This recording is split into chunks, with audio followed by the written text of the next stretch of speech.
Hello sir. Hello, welcome to the show. Thank you. எப்படி இருக்கீங்க? நல்லா இருக்கேன், சூப்பர், நன்றி. ஓகே, இப்போ போன வாட்டி பார்க்குறப்போ சினிமா அது மட்டும் தான் இருந்தது. இப்போ லைட்டாக கொஞ்சம் அரசியலும் உங்கள் சைடில் வந்திருக்கு. ஸோ இதை எப்படி பார்க்குறீங்க, இந்த ஃபோக்கஸ் உங்கள் மேலே? லைக் முன்னாடி இருந்தே அரசியல் இருந்திருக்கீங்க, அஃப்கோர்ஸ் கலைஞர் சார் ஃபேமிலியில் இருந்துட்டு அரசியல் இல்லாமல் இருக்க முடியாது. பட் இப்போ அந்த ஃபோக்கஸ் கொஞ்சம் உங்கள் மேலே வந்திருக்கு. இது வரைக்கும் கட்சி நிகழ்ச்சிகள் அப்படி போயிட்டு இருந்தேன். இப்போ முதல்ல மக்களை சந்திக்க இந்த கிராம சபை கூட்டங்கள் மூலமா போகிறேன். இது ஒரு நல்ல வாய்ப்பாக தான் எடுத்துக்கிறேன். உண்மையாகவே மக்களோட பிரச்சனை என்னங்கிறது மக்களை போய் பார்த்தா தானே தெரியும். ஸோ அதுக்கு இது ஒரு வாய்ப்பாக நான் எடுத்துக்கிறேன், ஒரு பாடமாக எடுத்துக்கிறேன். மக்களும் நல்லா சந்தோஷமாக வரவேற்கிறாங்க. ஆல்ரெடி முகம் பரிச்சயமாக இருக்கிறதுனால ஈஸியாக கனெக்ட் பண்ணிக்கிறாங்க. நான் மற்ற பெரிய அரசியல் தலைவர் மாதிரி பேச்சாளர்லாம் கிடையாது. எனக்கு அந்த மாதிரிலாம் எதுகை முனையாலும் பேச தெரியாது. நான் போனோடனே அவங்க ஸ்லாங்கில் அவங்களோட கொலோக்கியெல்லாம் ஜாலியாக பேச ஆரம்பித்தோடனே அவங்களோட குறைகள் சொல்கிறாங்க. அதை நான் தலைமைக்கு சொல்கிறோம். ஓகே. அண்ட் சினிமாவில் நீங்கள் ஸ்டார்டிங் உள்ளே வர்றப்போ ஒரு ஃபேமிலி என்டர்டெய்னர், காமெடி இந்த மாதிரி போயிட்டே இருந்தது. மனிதன் பண்ணீங்க, ஒரு கண்டென்ட் ட்ரிவன் ஃபிலிம். அஃப்கோர்ஸ் நீங்கள் ப்ரொடியூசராக நிறைய அந்த மாதிரி ஸ்கிரிப்ட்ஸ் பண்ணியிருந்தீங்க, அது உங்களுக்கு ஃபஸ்ட்டு இருந்தது. இப்போது லாஸ்ட்டாக நிமிர் பண்ணீங்க. இப்போது கண்ணே கலைமானமே நமக்கு ட்ரெய்லர் பார்க்குறப்போ ஒரு கண்டென்ட் ட்ரிவன், நல்ல ஒரு ஸ்ட்ராங் கண்டென்ட் இருக்கிற மாதிரி இருக்குது. இந்த சேஞ்ச் லைக் எப்போது ஸ்டார்ட் ஆச்சு உங்களுக்கு? லைக் இது படமும் நம்ம எப்படி பண்ணணும்? மனிதனுக்கு அப்புறம் தான். மனிதன் படம் பண்ணிட்டு ஆக்சுவலாக பார்த்தீங்கன்னா மனிதன் வந்து எனக்கு கமர்ஷியலாக ஹிட் ஆகாத படம். ஆனால் இப்போ நான் மக்கள் போய் பார்க்கும்போது கூட அவங்க என்ன சொன்னாங்க, ஓகே அப்புறம் மனிதன் அப்படின்றாங்க. ஸோ அந்த ரீச்சை வந்து எனக்கு கொடுத்தது வந்து மனிதன் தான். அது ஒரு சேலஞ்சாக தான் நான் எடுத்துக்கிட்டேன். அதுக்கப்புறம் எனக்கு நிமிர் தானா அந்த வாய்ப்பு அமைச்சது. ஒரு பர்ஃபார்மன்ஸ், ஒரு சேலஞ்சிங்கான, அதுலேருந்து வெளில வரணும் அப்படின்னு தான் நான் நினைக்கிறேன். என்னோட கம்ஃபர்ட் ஜோன்னு நினச்சிட்டு இருந்தேன்ல, அதுலேருந்து வெளில வரத்துக்கான வாய்ப்பு தான். அது கண்ணே கலைமான ஸ்கிரிப்ட் சொல்லும் போதே எனக்கு தெரிஞ்சிருச்சு. இன்னொன்று சீன்ஸ் படத்தில் எப்பவுமே நல்லா எமோஷ்னல் சீன்ஸ் எல்லாமே இருக்கும். ஸோ எனக்கு இதுதான் ரொம்ப விருப்பமாக இருக்குது. திருப்பி போய் டான்ஸ் ஆடிக்கிட்டு பாரில் உட்காந்து குடிச்சிட்டு நடிச்சிட்டு இந்த ஒரு லவ் ஃபெயிலியரு அதெல்லாம் பண்ணுறதுக்கு கொஞ்சம் எனக்கு போர் அடிச்சு போச்சு. இந்த மாதிரி கண்டென்ட் ட்ரிவன் பர்ஃபார்மன்ஸுக்கு சேலஞ்சிங்கான ரோல்ஸ் பண்ணணுன்னு ஆசையாக இருக்குது. அப்படி தான் நடந்தது கண்ணே கலைமானே. அதுக்கப்புறமா வர சைக்கோவும் சரி, கொஞ்சம் பர்ஃபார்மன்ஸ்க்கு ஸ்கோப் உள்ள படங்கள். Okay. And Seenu Ramasamy sir அப்படின்னு சொல்கிறப்போ அவர் வந்து லைக் நம்ம ரூட்டடாக, நம்ம தமிழ்நாட்டுக்கு ரூட்டடாக அந்த விஷயங்களுமே படத்தில் நிறையா இருக்கும். அண்ட் அது எப்படி இருந்தது? அண்ட் அஃப்கோர்ஸ் அது உங்களுக்கு இப்போ அரசியலில் வர்றதுக்காகவும் நீங்கள் சூஸ் பண்ணீங்களா? அது மாதிரி இல்லை, படத்தில் நிறைய அரசியல் டைலாக்ஸ் இருக்குது. பட் ஆனால் எதுவுமே நாங்கள் திணிக்கல. கதைக்கு தேவைப்பட்டது. படிச்சுட்டு பிஎஸ்சி அக்ரி முடிச்சுட்டு இயற்கை விவசாயம் பண்ணுற கேரக்டர் கண்ணன், அந்த ஊருக்கு ஒரு பேங்க் ஆஃபீஸர் பாரதி, இவங்க ரெண்டு பேருக்குமான லவ், இந்த ஃபேமிலி ட்ராமா இப்படி தான் போகுது. இந்த பேங்க் பேக்ட்ராப் இருக்கிறதுனால சில அரசியல் வசனங்கள் படத்தில் வருது. நீட்டு பற்றி ஒரு 2-3 வசனங்கள் படத்தில் இருக்குது. ஆனால் எதுவுமே நாங்கள் ஏதோ வச்சாகணும் அரசியல் பேசணும் அப்படின்னு பேசலை. தேவையான அரசியலை அதில் பேசியிருக்கோம். ஓகே. கதைக்கு என்ன தேவையான அரசியல் நாங்கள் அதில் பேசியிருக்கோம். ஓகே. அண்ட் சைக்கோ பற்றி இப்போ சொல்லிட்டு இருந்தீங்க மிஷ்கின் சார்.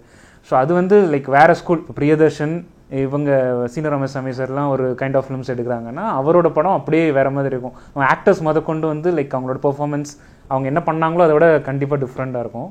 ஸோ அதுக்கு எப்படி நீங்கள் தயார் பண்ணீங்க? ஆக்சுவலாக வந்து மிஷ்கின் சார் தான் என்னை வந்து இன்ட்ரடியூஸ் பண்ண வேண்டியது, அறிமுகம் செய்ய வேண்டியது. யாரும் தெரியாது, ரொம்ப செலக்டிவாக பேர் தான் தெரியும். அவர் எனக்காக எழுதின ஸ்கிரிப்ட் தான் யுத்தம் செய். அந்த படத்துக்காக நான் ஃபோட்டோ ஷூட்லாம் பண்ணோம், ஷூட்டிங்லாம் பண்ணோம். ஆனால் யாருக்கும் தெரியாது. ஆமாம். அதுக்கப்புறமா தான் சேரன் சாரில் நடித்தார். சில விஷயங்கள் அது யுத்தம் செய்யா ஓகேவா ரெண்டுத்தில் ஏதோ ஒன்று சூஸ் பண்ணணும் போது நான் ஓகே சூஸ் பண்ணேன். சரி, ஃபஸ்ட் ஃபிலிம் வந்து நான் ஜாலியாக பண்ணிடலாம் அப்படின்ட்டு. அது இப்போவும் சொல்லுவார், நீங்கள் ஃபஸ்ட்டு படம் வந்து யுத்தம் செய்யா இருந்தால் நீ வேறு ட்ராக்கில் போயிருந்துருக்க அப்படின்னு சொல்லுவார். அவரோட ஒர்க் பண்ணணும் ரொம்ப நாள் ஆசை. ரொம்ப நெருங்கிய நண்பர், செல்லமாக வாடா போடான்னு அந்த அளவுக்கு நண்பர். இந்த கதை சொன்னும் போது சார் ஆக்சுவலாக எனக்கு வந்து ஒரு 1 year முன்னாடி வேறு ஒரு ஸ்கிரிப்ட் சொன்னார். அது வந்து ஒரு ஏலியன் ஸ்கிரிப்ட். நான் சரி ஏலியன்லாம் நான் பண்ண முடியாது சார் அப்படின்னு சொல்லிட்டு வந்துட்டு, சரி வா என்ன வீட்டில் இறக்கி விடுறேன்னு சொல்லிட்டு அவர் ஆஃபீஸ் இங்கேருந்து 2 street தள்ளி தான். காரில் வரும்போது இந்த ஸ்கிரிப்ட் சொன்னார். சார் இது சூப்பராக இருக்குது சார், இதை பண்ணலாம் சார் அப்படின்னு சொல்லி பேசினது 1 year முன்னாடி. 1 year 1.5 years இருக்கும். அதுக்கப்புறம் அது டேக் ஆஃப் ஆகலை. நான் வேறு படங்கள் கண்டினியூஸாக போயிட்டு இருந்தேன். வேறு ஒரு ப்ரொடியூசர் வந்து இது மாதிரி டக்குன்னு ஒரு படம் பண்ணலாம் அப்படின்னு வந்தாங்க. ஃபோன் பண்ணி கேட்டேன், சார் அந்த கதை இன்னும் இருக்கா, எடுத்தீங்களா? நான் இருக்கு வா போகலாம் அப்படின்னு சொல்லி அப்படியே டேக் ஆஃப் ஆனது தான். அதில் இளையராஜா சார், பிசி சார் இவங்களோடலாம் ஒர்க் பண்ணுறதுக்கான ஒரு வாய்ப்பு கிடச்சிது. Very challenging. ஒரு நாளைக்கு மொத்தமாகவே ஒரு 6-7 ஷாட் தான் எடுப்பார். ஆனால் அந்த 6-7 ஷாட்டுக்கு வந்து ஒரு ஷாட்டுக்கும் ஒரு 2 hours டைம் எடுத்துப்பார். அந்த கன்சீவ் பண்ணி அந்த உங்களுக்கு தெரியும்ல, அவரோட காலுக்கு ஒரு ஷாட் இருந்து அந்த மாதிரி நிறைய இருக்குது படத்தில். ரொம்ப ரசித்து என்ஜாய் பண்ணி ஒர்க் வாங்குவார். அதே மாதிரி அவருக்கு வேண்டியது கிடச்சிருச்சுன்னா அப்படியே மைக்கில் கொண்டாடுவார் ஆர்டிஸ்டெல்லாம். ஸோ ரொம்ப ஜாலியாக ஒரு நல்ல மிஷ்கின் சாரோட படமாக அது இருக்கும். ஓகே. அண்ட் இடையில அந்த படத்துக்கான ஒரு கான்ட்ரவர்சியும் போயிட்டு இருந்துச்சு. அது எனக்கு முன்னாடியே வந்து அவங்க சொன்னாங்க. நான் போய் மிஷ்கின் சார்கிட்ட சொன்னேன். என்கிட்ட சொன்ன கதை தான் நான் சொன்னேன். 1.5 வருஷம் முன்னாடி எனக்கு சொன்ன ஸ்கிரிப்ட் தான். பிளைண்டு தான் ஒரு கேரக்டர். அதில் நாங்கள் ஸ்டார்ட் பண்ணும்போதே அவங்க வந்து ரெட் ஜெயண்ட்டில் வந்து சொன்னாங்க. நான் சொன்னேன், சார் அந்த படம் நாங்கள் ப்ரொடக்ஷன் பண்ணல, நாங்கள் ஹீரோவாக தான் நான் நடிக்கிறேன். ஸோ எதனால் நீங்கள் மிஷ்கின் சார்கிட்ட பேசிக்கோங்கண்ணே. மிஷ்கின் சார்கிட்ட பேசினேன், இந்த மாதிரி வந்திருக்காங்க சார், இந்த மாதிரி சொன்னாங்க. இல்லை நான் அதை சார்ட் அவுட் பண்ணிக்கிறேன் அப்படின்னு சொன்னார். அதுக்கப்புறம் என்ன நடந்தது எனக்கு அது தெரியாது. நாங்கள் ஷூட்டிங் போய் 40 நாள் முடிச்சிட்டோம். இன்னொரு 10-15 டேஸ் இருக்குது பேலன்ஸ், அவ்வளோதான். Okay okay. அவர் அது கோர்ட்டில் ஏதோ ஒரு ஸ்டே ஆர்டர் போட்டிருக்காங்க. இவர் அது வக்கீல் மூலயமா நீதிமன்றங்களில் அது சால்வ் பண்ணிட்டு வரேன்னு சொல்லியிருக்காரு. இப்போ இன்னொரு 15 டேஸில் ஷூட் ஸ்டார்ட் பண்ண போகிறோம். Okay fine. ஓகே. அண்ட் நீங்கள் இப்போ ரெட் ஜெயண்ட்டில் வந்து இப்போ சன் பிக்சர்ஸ் வந்துட்டாங்க, தொடர்ந்து படங்கள் பண்ணிகிட்டு இருக்காங்க. நீங்கள் ஒரு டைமில் வந்து லைக் கண்டினியூஸாக குவாலிட்டி ஃபிலிம்ஸ் ரொம்பவே லைக் ரெட் ஜெயண்ட்னா அந்த பேனர் வந்தாலே மக்கள் போய் பார்க்கக்கூடிய படங்கள் இருக்கும். மறுபடியும் ஸ்டார்ட் பண்ண போகிறீங்களா? ஐ திங்க் கொஞ்சம் பெரிய பட்ஜெட். முன்னாடி இந்த மாதிரி சினிமா இப்போ இல்லைங்க. அது வசூல் ரீதியாகவே சொல்கிறேன். அப்புறம் சம்பளங்கள், ஆர்டிஸ்டோட டெக்னீஷியன்ஸோட சம்பளங்கள்லாம் வந்து ஒரு 8 இயர்ஸ்க்கு முன்னாடிக்கு இப்போ வந்து டோட்டலாக வேறையாக இருக்குது. படங்களும் வந்து வாரம் பயங்கரம் காம்படிஷன். எப்படியும் வாரத்துக்கு 3 படம் 4 படம் வருது. முன்னாடி ஒரு நாள் ஓடுறதுலாம் பெரிய விஷயமா இருந்தது. இப்போ 2 வாரம் போனாலே பெரிய விஷயமா இருக்குது. ஸோ இந்த மாதிரி விஷயங்கள்லாம் சில சார்ட் அவுட் பண்ணணும். பைரசி அகெயின் படம் ரிலீஸ் ஆகும் அன்றைக்கே லைவ் ஃபேஸ்புக்கில் போடுறாங்க. இந்த மாதிரி விஷயங்கள்லாம் சரி பண்ணணும். கரெக்டாக அமையணும். ஹீரோ அதுக்கான கரெக்டான ஒரு இயக்குனர் அமையணும். அந்த மாதிரி அமைஞ்சால் கண்டிப்பாக பண்ணுவேன். இப்போ எனக்கு இப்போ ஹீரோ ஆகிட்டதுனால நம்மளோட படங்களே வரிசையாக படங்கள் பண்ணிகிட்ருக்கேன். நல்ல நேற்று கூட ஒரு படம் பார்த்தேன். ஆனால் எனக்கு பிடிக்கலன்னா நான் பண்ண மாட்டேன். ரொம்ப பிடிக்கணும், அது கமர்ஷியலாகவும் வந்து ஒர்க் அவுட் ஆகணும், அட்லீஸ்ட் கிரிட்டிக்கலாவது ஒர்க் அவுட் ஆகணும். எல்லா விஷயங்களும் நிறைய விஷயங்கள் இருக்குது. நான் ஒருத்தன் எடுக்கிற முடிவு கிடையாது. என் பின்னாடி ஒரு பெரிய டீம் இருக்குல்ல. இப்போது நீங்கள் பேட்டை ரிலீஸ் பண்ணியிருந்தீங்க தமிழ்நாட்டில் நிறைய ஏரியாஸில். ஸோ பொங்கல் வசூல் வந்து எப்படி இருக்குது? பேட்டை, விஸ்வாசம், அந்த கான்ட்ரவர்சிக்குள்ளே என்னை கூட்டு வராங்க. நான் வரலை. பேட்டை படம் ரொம்ப நல்லா போச்சு. நாங்கள் எதிர்பார்த்ததை விட அதிகமான வசூல் பண்ணிச்சு. உங்களுக்கே தெரியும், ரஜினி சார் வந்து ஒரு 20 வருஷம் கழித்து அவருடைய படங்கள் பார்க்குற மாதிரி இருந்தாங்க. ஆக்சுவலாக நான் படம் ரிலீஸ் ஆகும்போது நான் எங்கள் ஊரில் இல்லை, ஃபிஜியில் இருந்தேன். நான் இப்போ தான் வந்து 1 வாரம் முன்னாடி தான் படம் பார்த்தேன். எனக்கு ரொம்ப பிடிச்சிருந்துச்சு. பழைய ரஜினி சார் படம் சூப்பர் ஸ்டார், அந்த படம் பார்க்குற ஃபீல் கிடச்சிச்சு. வசூல் வந்து நான் எதிர்பார்த்ததை விட அதிகமாக இருந்தது. அதுவும் 10 நாள் லீவ் இருந்தது. அதனால் உண்மையை சொல்லணும்னா 2 படமும் நல்ல வசூல் பண்ணிச்சுங்க. நல்ல விஷயம் சினிமாவுக்கு. ஓகே. அண்ட் நீங்கள் அப்டேட்டடாக சொல்லிட்டு இருந்தீங்களா ரஜினி சாருக்கு இவ்வளோ படம் பண்ணியிருக்கு? ரஜினி சார் வந்து ரிலீஸ் டைமில் வந்து ஒரு காமன் ஃப்ரெண்ட் மூலயமா பேசிகிட்டு இருந்தார் என்கிட்ட. ஏன்னா நான் ஃபிஜியில் இருந்ததுனால அது டைம் டிஃப்ரென்ஸ்னால மெசேஜ்கள் அவரோட ஃப்ரெண்டு மூலயமா நான் பேசிக்கிட்டு இருந்தோம். நேற்று வந்து முந்தானத்து வீட்டுக்கு வந்திருந்தார், இன்விடேஷன் வைக்கிறதுக்கு, அப்பாவை பார்க்கறதுக்காக வந்தார். வந்தோடனே கை பிடிச்சிட்டு கங்க்ராச்சுலேஷன்ஸ் அப்படின்னாரு. என்ன சார்னா நீங்கள் நல்லா ரிலீஸ் பண்ணி கொடுத்தீங்க சார், உங்களுக்கு தான் சார் கங்க்ராச் பண்ணணும், உங்கள் படம் தான் சார், உங்களுக்காக தான் சார் நான் பண்ணோம் அப்படின்னு. அப்புறம் கேட்டார் என்ன எந்தெந்த ஏரியாவில் வசூல் பண்ணிச்சு இதெல்லாம் கேட்டார் என்கிட்ட. அதெல்லாம் சொன்னேன் அவர்கிட்ட. ரொம்ப ஹாப்பியாக இருந்தார். ஓகே. அண்ட் அப்பா இப்போது லைக் இன்னொரு 2 இயர்ஸில் எலெக்ஷன் வரப்போகுது. சினிமா இண்டஸ்ட்ரி அப்பா எவ்வளோ தூரம் ஃபாலோ பண்ணுறாரு? அண்ட் படம் முக்கியமான படங்கள் பார்த்துறாங்க. என் படம் முன்னாடியே போட்டு காட்டிடுவேன். சில படங்கள் அந்த டீம் வந்து அப்பா பார்க்கணுன்னு விரும்புனாங்கன்னா அது டைம் இருந்ததுன்னா பார்க்குறாங்க. அப்டேட்டடாக இருக்காங்க. சன் பிக்சர்ஸ் அவங்க படங்கள் பண்ணும்போது அவங்க அப்பாவுக்கு படம் போட்டு காட்டுறாங்க. ஸோ படம் பார்க்கறதுக்கு டைம் கிடையாது. அது கிடைக்கும் போது அந்த சான்ஸ் கிடைக்கும் போது பார்க்குறாங்க. ஓகே. ஜென்ரலாகவே ஒரு பெர்செப்ஷன் இருக்குது. இப்போ டிஎம்கேவா ஏடிஎம்கேன்னு பார்த்தா தமிழ் சினிமா ஃப்ரெண்ட்லினா டிஎம்கே அப்படிங்கிறது இருக்கும். இப்போது லைக் அப்பா வந்தாருன்னா இதெல்லாம் பண்ணலாம் அப்படின்னு ஏதாவது நீங்கள் பேசியிருக்கீங்களா? இதெல்லாம் பண்ணலாம் அந்த அளவுக்கு நான் அப்பாவுக்கு ஐடியா கொடுக்குற அளவுக்கு இல்லை. 2 பேரும் இல்லை, அவர் உங்ககிட்ட ஏதாவது சொல்லியிருக்காரு அது பண்ணலாம் அந்த மாதிரி என்கிட்ட ரிசர்ச் பண்ண மாட்டாங்க. அது தேர்தல் அறிக்கை குழு அவங்க தயாரிப்பாங்க. இவங்க சைட்லேருந்து எதாவது ரெக்வெஸ்ட் பண்ணாங்கன்னா இதெல்லாம் சிஎம் ஆனதுக்கப்புறம் தானே நம்ம பேசணும். பட் ஸ்டில் கண்டிப்பாக சினிமாவுக்கு என்ன தேவையோ அது கண்டிப்பாக பண்ணுவாங்க நம்புகிறோம். ஓகே. அது ப்ரொடியூசர் கவுன்சிலேருந்து அவங்க சில ரெக்வெஸ்ட்லாம் பண்ணணும்ல. இப்போ பண்ணால் எப்படி பண்ண முடியும்? Okay right. இல்லை இந்த லோக்கல் பாடி டேக்ஸ் அதெல்லாம் அப்போல்லாம் ஒன்றுமே கிடையாது. லைக் இண்டஸ்ட்ரியே கொஞ்சம் நல்லா இருந்தது. ஸோ அதனால் அந்த கொஸ்டின் கேட்டேன். இப்போ பைரசி மெயினுங்க. அந்த கவர்மெண்ட் நினச்சா அதை ஸ்டாப் பண்ணலாம். ஆனால் அது வந்து சரியான ஒரு ஸ்டெப் எடுக்க மாட்டேங்கிறாங்க தான் என்னோட அபிப்பிராயம். ஓகே. இப்போ கண்ணே கலைமானே இந்த படம் வந்து உங்களோட மற்ற படங்கள்ல இருந்து எவ்வளோ தூரம் டிஃப்ரெண்ட்டாக இருக்க போகுது? சீனு ராமசாமி சாரோட படம் மாதிரி இருக்கும். ஏன்னா அப்படி தான் இயக்குனர்.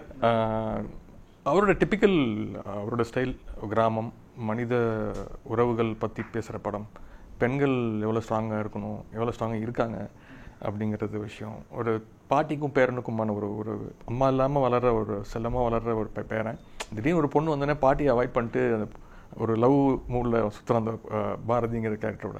ஸோ இந்த பாரதிக்கும் பாட்டிக்குமான சண்டைகள் இதெல்லாம் ரொம்ப அழகாக யதார்த்தமாக கடைசி ஒரு 10 நிமிஷம் வந்து உங்களுக்கு ஒரு சின்ன ஒரு கலக்கத்தை தரும். அது அவரோட படங்கள் எப்பவுமே இருக்கும். படம் வந்து ட்ராஜடிலாம் கிடையாது, ரொம்ப ஃபீல் குட் ஃபிலிமாக தான் முடிச்சிருக்காரு.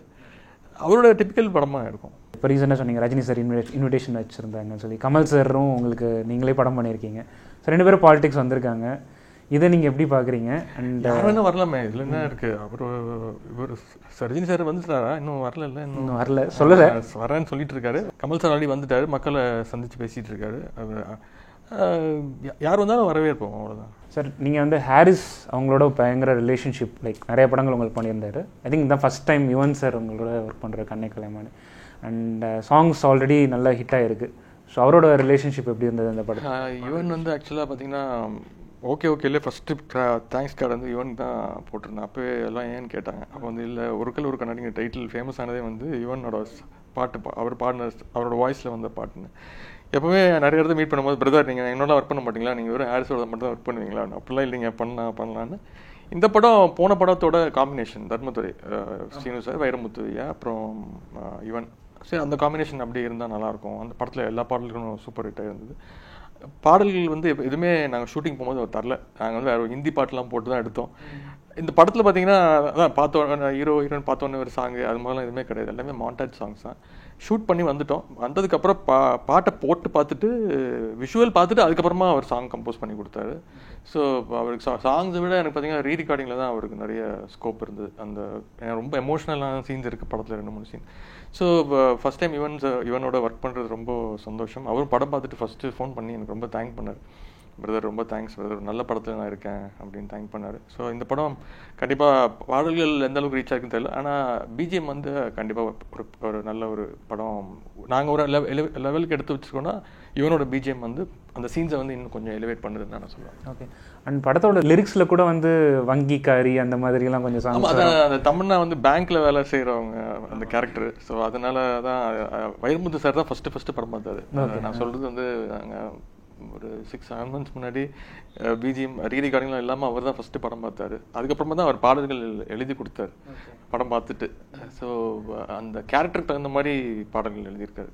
அண்ட் உங்கள் படத்தில் இது கொஞ்சம் டிஃப்ரெண்ட்டாக இருந்தது. ஏன்னா இந்த மாதிரி ஃபிலிம் பார்த்துட்டு அதுக்கப்புறம் சாங்ஸ் எழுது. இது ஃபஸ்ட் டைம். ஆக்சுவலாக சாங் கொடுப்பாங்க, டான்ஸ் இருக்கும், ரெகார்ட்ஸ் எல்லாம் பார்த்து போவோம். அங்கே போகும்போது ஹிந்தி பாட்டு ஒன்று போட்டார், 2 ஹிந்தி சாங் வச்சுருந்தார். அதை போட்டு தான் அந்த சீன்ஸ்லாம் எடுத்தார், அந்த லவ் மாண்டாஜ் சீன்ஸ்லாம். இங்கே வரும்போது வேறு பாடல்கள்லாம் வந்துச்சு. உங்கள் படங்கள் கண்டிப்பாக ஸ்டாலின் சாருக்கு போட்டு காமிப்பீங்க. அவர் பார்த்துட்டாங்களா? என்ன சொன்னார்? ஏன் இன்னும் ரிலீஸ் பண்ணால் வச்சுருக்கேன்னு கேட்டாங்க. ஏன்னா ரெடியாகி ரொம்ப நாள் ஆச்சு, சென்சர் ஆகியே கிட்டத்தட்ட 3 months ஆச்சு. கரெக்டான டேட்காக வெயிட் பண்ணிகிட்டு இருந்தோம்.